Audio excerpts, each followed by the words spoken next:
नाही, अमावस्येला हे जर लाईन लावून सगळे बडे नेते जात होते, हे काही लपून राहिलं नाही. खराच्या बंगल्यात, खराच्या मंदिरात, खराच्या पापात, सगळे पाप अंधारात करायसाठीच हे गेले होते.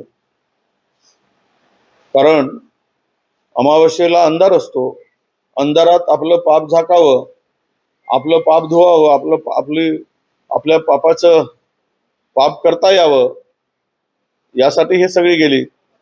म्हणून सर्वांवर, या बौद्धगिरीवर विश्वास ठेवणारे, बौद्धगिरीला साथ देणारे जे कोणी आहेत, अधिकारी असू देत, प्रशासनातील अधिकारी असू देत, मंत्री असू देत, आमदार असू देत, या सर्वांची चौकशी झाली पाहिजे. जो जो भेटला त्या सर्वांची चौकशी झाली पाहिजे. म्हणून मी म्हणालो की SIT हाऊसमध्ये बोलताना SIT चौकशीतून फार काही निष्पन्न होत नाही, कारण खूप SIT चौकशी आहे.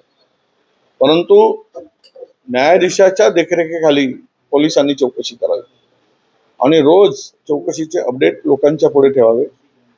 आज चौकशीचा फारच केला, तो कुठे गेला आहे, कुठपर्यंत चौकशी गेली, कोण सापडलेत, रोजचं रोज ब्रीफिंग जनतेला दिलं पाहिजे. चौकशीमध्ये सांगितलं पाहिजे की यामध्ये कोण कोण मासे अडकत आहेत.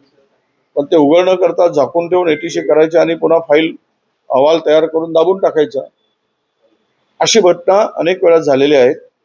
त्यामध्ये मला एकूणच या सगळ्या परिस्थितीत खरातला साथ देणाऱ्यांना, त्वरित जर सरकारची भूमिका इमानदारीची, प्रामाणिकपणाची असेल तर अंधश्रद्धा कायद्या अंतर्गत यांच्यावर गुन्हे दाखल व्हावे, यांची पोलिसांनी चौकशी करावी, यांचे व्हिडिओ